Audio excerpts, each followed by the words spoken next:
Car po ay nandito po sa may Mayamot, Antipolo, in between Masinag at Marikina.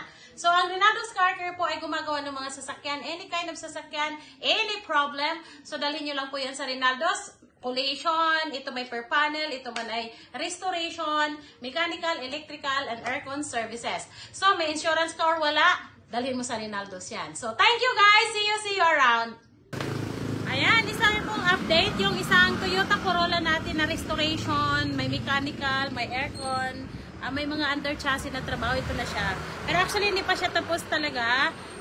Meron pang ginagawa. Pero ito na yung body niya, tsaka iwa-wax pa po ito. Ay, grabe, ganda na. Diba may mga kalawang to? Ayan o, tingnan mo. Makikita natin o. Dito tayo. Hindi pa to na-wax ha, hindi pa po natapos ang cleaning nito. So, kasi may ginagawa pa siya, pero tingnan mo naman, dati may mga kalawang to. Ito yung small body na to, na Toyota Corolla, na nag-general overhaul, tapos maraming ginawa nito sa mechanical. Tapos po, sa body rin. So, ngayon po, ganda-ganda niya na, oh. Pero hindi pa ito tapusan. Okay. So, ayan. Pag may mga restoration kayo na kotse, pwede na to, grabe. Pwede na to, ah. Ganda-ganda na ito. Pwede na itong tumakbo sa kalsada.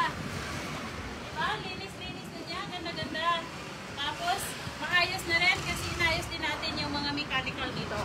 So, ayan po. Kunyari, yan, ganito kaganda na yung Toyota Corolla ni Sir. So, pag may ganyan kayong problema sa inyong mga sasakyan, ito man ay restoration, mechanical, electrical, aircon services, Rinaldo's mo na yan. Ha?